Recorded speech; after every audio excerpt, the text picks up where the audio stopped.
नमस्कारम। आप सबका श्री कृष्ण अंतर्राष्ट्रीय साहित्य महोत्सव में पधारने पर आप सबका बहुत हार्दिक स्वागत और अभिनंदन करता हूँ। आशा है कि आप सब कृष्ण के महान विचारों, संदेशों को आत्मसात कर इस पीढ़ी को, अगली पीढ़ी को आप मार्गदर्शन देंगे ताकि यह सतत रूप से चलता रहे। ये विचार है। और सर्वप्रथम भारतवर्ष का वंदन करते हुए आप सबके बीच में कुछ शब्द कहना चाहता हूँ। वंदे नितराम भारत वसुधाम, वंदे नितराम भारत वसुधाम, दिव्य हिमालय गंगा यमुना सरयू कृष्ण शोभित सरसा।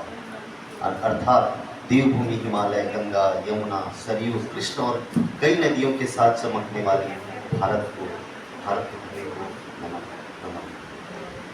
मंच पर उपस्थित आदरणीय doctor Umesh Singh, associate professor, Delhi विश्वविद्यालय, साथ ही हमारे सभी कृष्ण अतिथिगण, हमारे बीच डॉक्टर रविंद्र जी भी हैं आगरा विश्वविद्यालय से, उनका भी स्वागत करते हुए और सभी भाइयों बहनों जो हमारे बीच उपस्थित हैं सभी का हार्दिक स्वागत करते हुए श्री कृष्ण अंतर्राष्ट्रीय साहित्य महोत्सव की ओर से आप सबका अभिनंदन करता हूँ। मुझे सिर्फ एक गर्व की अनुभूति होती है कि हम ऐसे युग में खड़े हैं जब इस युग की भी कुछ समस्याएं हैं, जैसे कृष्ण के युग की समस्याएं थी। तो मुझे बहुत बेहद खुशी हो रही है कि आज हम सब श्री कृष्ण अंतर्राष्ट्रीय साहित्य महोत्सव के आयोजन में आप सब के बीच हैं। और मैं कुछ पंक्तियों के साथ शुरुआत करना चाहता हूँ। भाग गए रण छोड़ सभी, जैसे कृष्ण की ये विचारधारा से प्रेरित होकर, भाग गए रण छोड़ सभी देख अभी तक खड़ा हूँ मैं, भाग गए रण छोड़ सभी देख अभी तक खड़ा हूँ मैं, क्या हुआ विजय चूम ना सका क्षमता भर अभी लड़ा हूँ मैं। गिलानी जो खुद से हार गए, गिलानी जो खुद से हार गए वैसा बेचारा नहीं हूँ मैं, जाके कह दो विषम लक्ष्य से हारा नहीं हूँ मैं, हारा नहीं हूँ, हारा नहीं। श्री कृष्ण अंतर्राष्ट्रीय साहित्य महोत्सव का आयोजन भारत के विशाल आध्यात्मिक ज्ञान, परंपरा, साहित्य, संस्कृति के को बढ़ावा देने के लिए और उसे आम नागरिकों तक, कृष्ण भक्तों तक पहुंचाने के लिए किया जाता है प्रत्येक वर्ष। यह हमारा 5वां वार्षिक महोत्सव है। इससे पहले 4 हमने आभासी पटल पे 4 महोत्सव का आयोजन किया था। तो मैं कहना चाहता हूँ कि कृष्ण के विचार, जैसा कि उनके एक श्लोक में वर्णित है कि कर्मणाधिकारस्ते मां फलेषु कदाचन। तो आज की युवा पीढ़ी के लिए हमें सबसे बड़ी चीज़ मुझे लगता है इस श्लोक को हमें सब याद रखना चाहिए कि कर्म की चिंता, फल की चिंता किए बिना कर्म करना है। क्योंकि आज भी हमारे सामने बहुत सारी समस्याएं हैं। जैसा कि आपने देखा होगा, आदरणीय प्रधानमंत्री मोदी जी ने कल ही लाल किले के प्राचीर से घोषणा की है कि डेमोग्राफिक मिशन, एक मिशन बनाने वाले हैं, हाई पावर कमेटी बनाने वाले हैं। वह सब क्या है? वह आम की समस्याओं के समाधान के लिए एक तरीके हैं। तो उसी में कहना चाहता हूँ कि जैसा कि वो कहते हैं, तो मैं कुछ पंक्तियाँ रखना चाहता हूँ श्री कृष्ण भगवान के लिए कि उनके जैसा कर्म करने वाला हमें आज चाहिए। और मुझे लगता है हर व्यक्ति को कृष्ण जैसा आध्यात्मिक भी होना चाहिए, कूटनीतिज्ञ भी होना चाहिए, प्रेमी भी होना चाहिए। और उसी तरह क्योंकि कृष्ण की जो दर्शन है वो है लाइफ इज अ सेलिब्रेशन, जीवन एक उत्सव है। ज़्यादातर फिलॉसफी निराशात्मकता से स्टार्ट होती है, मृत्यु से स्टार्ट होती है, मगर आप देखें कृष्ण का दर्शन है वह जीवन एक उत्सव है, जीवन एक आनंद की चीज़ है, उससे प्रारंभ होता है। मुझे लगता है यह बहुत ही प्रासंगिक दर्शन है जहाँ कहते हैं कि लाइफ इज अ सेलिब्रेशन, जीवन एक उत्सव है।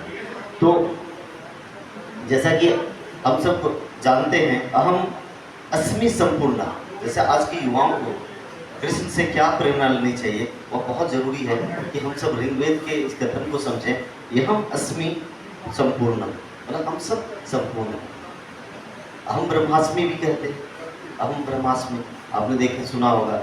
यह भारत और सनातन धर्म ही कहता है, जहाँ हर व्यक्ति कह सकता है कि अहम ब्रह्मास्मि, मैं भी ब्रह्म हूँ, मैं भी ज्ञान हूँ, मैं भी ब्रह्मांड हूँ, या मैं भी ज्ञानवान हूँ। तो यह संभव है सिर्फ और सिर्फ सनातन के जो हमारे रचयिता हैं, हमारी महान आत्माएं हैं, जैसे श्री कृष्ण राम जो सनातन के रचयिता है। सनातन कह सकते हैं हमेशा जो मतलब अनित्य है, जो हमेशा चलता रहे, शाश्वत है।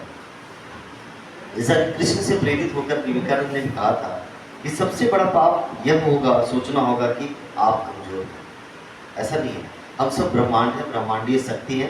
हम सबको कर्म ऐसा करना चाहिए जिससे युग की समस्याएं समाप्त हों, जैसा कि श्री कृष्ण ने किया था। उन्होंने तमाम अत्याचार सहने के बाद देखा कि यह इस युग की समस्या का समाधान कैसे होगा, तो अंत में जैसे होगा वैसे ही किया। कहते हैं कि युद्ध ही अगर एकमात्र समाधान है तो युद्ध भी होगा, युद्ध भी अगर एक समाधान है तो युद्ध भी होगा। तो उसी तरह से हम सबको प्रेरित होकर कार्य करना चाहिए। श्री कृष्ण हमारे आदर्श हैं, हमारे भगवान हैं, हमारे आदर्श हैं, और मुझे लगता है उनसे प्रेरित होकर हम सबको आज के युग की समस्या का समाधान करना चाहिए। और अगर हम सब इस विचारों को या इन संदेशों को लोगों तक पहुंचाकर और याद आज की जो समस्याएं हैं, युग की समस्याएं हैं, उसे समाप्त कर पाएँ, वह सबसे बड़ी बात होगी, सबसे बड़ी प्रासंगिकता होगी।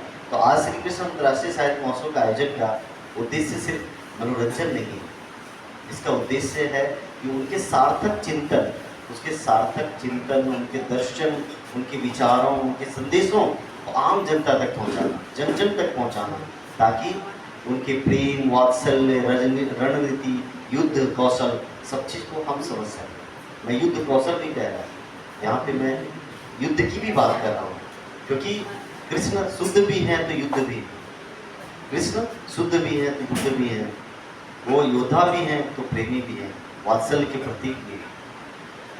वह कहते हैं कि वह वात्सल्य के प्रतीक भी हैं तो त्रिशूल भी है, वह युद्ध भी है। तो यह कृष्ण की बड़ी महिमा है कि वह सभी रूपों में आए और हर मनुष्य को हर रूप में जीवन जीना चाहिए। मनुष्य का जीवन भी एक इंद्रधनुषीय प्रकार का होता है, यानी 7 रंगों से भरे हुए जीवन है। मुझे लगता है हर रंग को जीते हुए अगर आप युग की समस्या का समाधान कर पाएँ तो जरूर आप कृष्ण कहलाएंगे, तब आप कृष्ण कहलाएंगे। और कृष्ण मुझे लगता है कि इसलिए शाश्वत है क्योंकि उनके विचारों की तारतम्यता, प्रासंगिकता हर पीढ़ी ने देखा है। जैसा कि मैं अभी हास्य व्यंग्य के रूप में कह रहा था कि हर स्त्री का पहला प्रेम कृष्ण है। भले ही आप इससे समझें, इसको इस रूप में समझें कि क्योंकि प्रेम की अभिव्यक्ति करना कृष्ण सिखाते हैं। कोई भी स्त्री जिनको अभी पता नहीं प्रेम क्या है, मगर वो इस माखन चोर के आकर्षण में आ ही जाते हैं, उनको पता नहीं प्रेम क्या है, मगर प्रेम की अभिव्यक्ति कृष्ण के रूप में वो करते हैं। ये मैंने देखा है, तो मुझे लगता है कि ये एक बहुत बड़ा गुण है।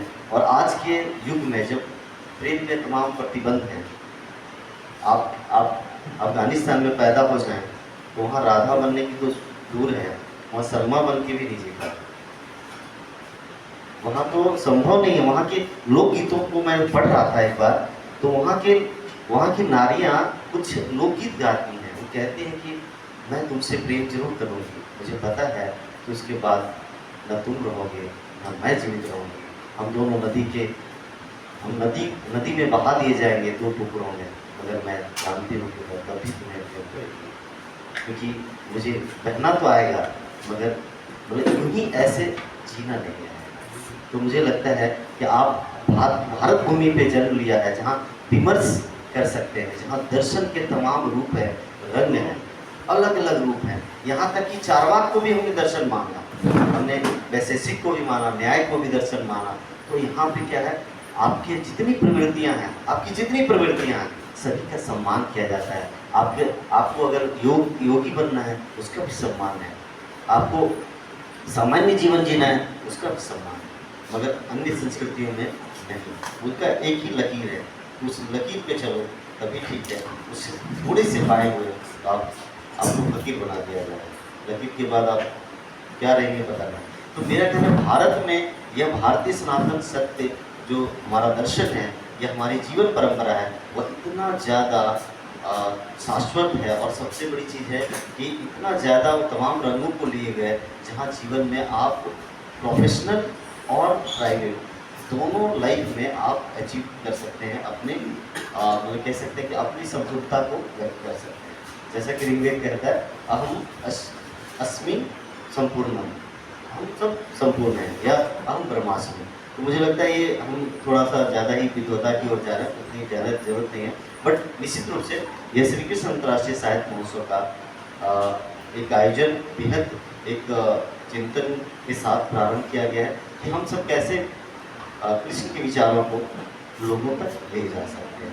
उसी में छोटी सी कविता है, जैसा कि कल भारत विभाजन विभीषिका थी, उसी पे मैंने एक कविता लिखी थी, उसको मैं सुनाना चाहता हूँ। और आज आप सबको इस श्री कृष्ण अंतर्राष्ट्रीय साहित्य महोत्सव में पधारने के लिए आप सबका बहुत बहुत धन्यवाद करता हूँ। साथ में इस कविता को आप सबके लिए सुनाना चाहता हूँ। तो भारत विभाजन के लिए कविता है, जैसे कि प्रधानमंत्री मोदी जी ने भारत विभाजन विभीषिका दिवस मनाने का निर्णय किया था 14 अगस्त को। अब मुझे लगता है कि इतिहास, मुझे लगता है उनको माफ़ नहीं करता जो इतिहास को भूलता है।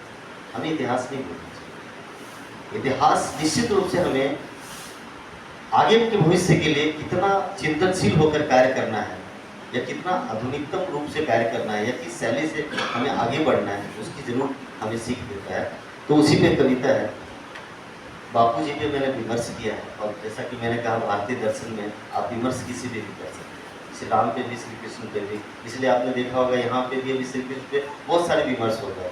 किसी ने कहा कितनी गोपियाँ थी, कितनी हजार गोपियाँ थी। सच्चाई यही है कि महाभारत युद्ध के बाद सभी पुरुष मारे गए, उसके बाद स्त्रियाँ अकेली थी। और जानते हैं, चाणक्य भी कहते हैं, चाणक्य नीति भी कहती है कि सबसे ज़्यादा संकट किसी भी संकट की स्थिति में सबसे बड़ा संकट किन पर आता है? एक स्त्री पे, आपके धन पे और संस्कृति पे।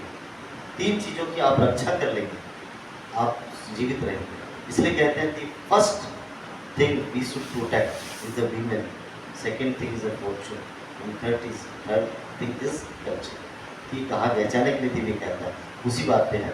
तो मेरा उसमें क्या हुआ था, महाभारत काल के बाद, महाभारत युद्ध के बाद पुरुष नहीं थे, ऐसे में स्त्रियों की दशा बहुत स्थिति खराब हो सकती थी, क्योंकि आप समझ रहे हैं समाज की क्या स्थितियाँ थी। तो उन्होंने सिर्फ एक उनको अपना मान के दर्जा दे दिया था, ताकि कोई उस पर गलत निगाह या गलत नजर ना रख सके।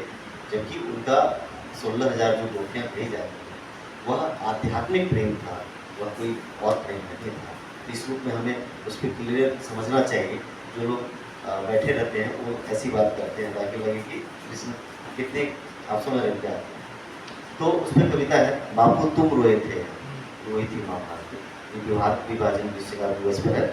अब मार लगी थी जब लाशों की, अब मार लगी थी जब लाशों की, अमृतसर नोआखली कौन था तब बापू तुम्हारे आंसुओं का सारथी। सच सच बतलाना बापू तुम रोए थे, यह रोई थी माँ भारती। सच सच बतलाना बापू तुम रोए थे, यह रोई थी माँ भारती। दमित हुई विभाजन की आग में नवकलियां नव भारती, दमित हुई विभाजन की आग में नवकलियां नव भारती। छूट गया पेशावर मुल्तान सिंध कराची, आसना जब बची कोई रही वह बापू बापू पुकारती। सच सच बतलाना बापू तुम रोए थे, या रोई थी माँ भारती। बहुत बढ़िया सर। जिन्ना इकबाल लेकर पाकिस्तान रहे इठलाते, नासुरों के हाथों रही गंडासे फुकरी तलवारें नाचती। कहीं कोने दुबक कर मानवता रही सिसकती कराहती। सच सच बतलाना बापू तुम रोए थे, या रोई थी माँ भारती। सच सच बतलाना बापू तुम रोए थे, या रोई थी माँ भारती। अपवित्र भी दुष्टों के हाथों लाखों सीता, सीता यहाँ प्रतीक है नारी का, एक पवित्र नारी। अपवित्र भी दुष्टों के हाथों लाखों सीता, कैसे राम की अयोध्या वह संभालती। खंड खंड हुआ भारत, यह टीस अब तक है भारत को सताती। सच सच बतलाना बापू तुम रोए थे, या रोई थी माँ भारती, या रोई थी माँ भारती। बहुत बढ़िया सर। हैदराबाद जूनागढ़ कश्मीर ले आए थे पटेल सरदार बन माँ भारती के सारथी। छूट गई माता की लाज, वह अपनी दारुण कथा कैसे बताती, वह अपनी दारुण कथा कैसे बताती। सच सच बताना बापू तुम रोए थे, या रोई थी माँ भारती। सच सच बताना बापू तुम रोए थे, या रोई थी माँ भारती। तो इसी के साथ आप सबका ज़्यादा समय नहीं लेना चाहूँगा। बहुत बढ़िया सर, बहुत ही बढ़िया। धन्यवाद अर्पित करते हुए कि आप सब श्री कृष्ण राष्ट्रीय साहित्य महोत्सव में और हम सब अपने इनके श्री कृष्ण के संदेशों को जन जन तक, जनमानस तक ले जा सकें और हम सब इस युग की समस्या का समाधान कर सकें और उसमें थोड़ा सा भी अगर हमारा सार्थक प्रयास हो हम सब सौभाग्यवान समझेंगे। और इसी क्रम में यहाँ इसका महोत्सव का आयोजन किया जाता है। तो पुनः आप सबका बहुत बहुत धन्यवाद, बहुत बहुत हार्दिक।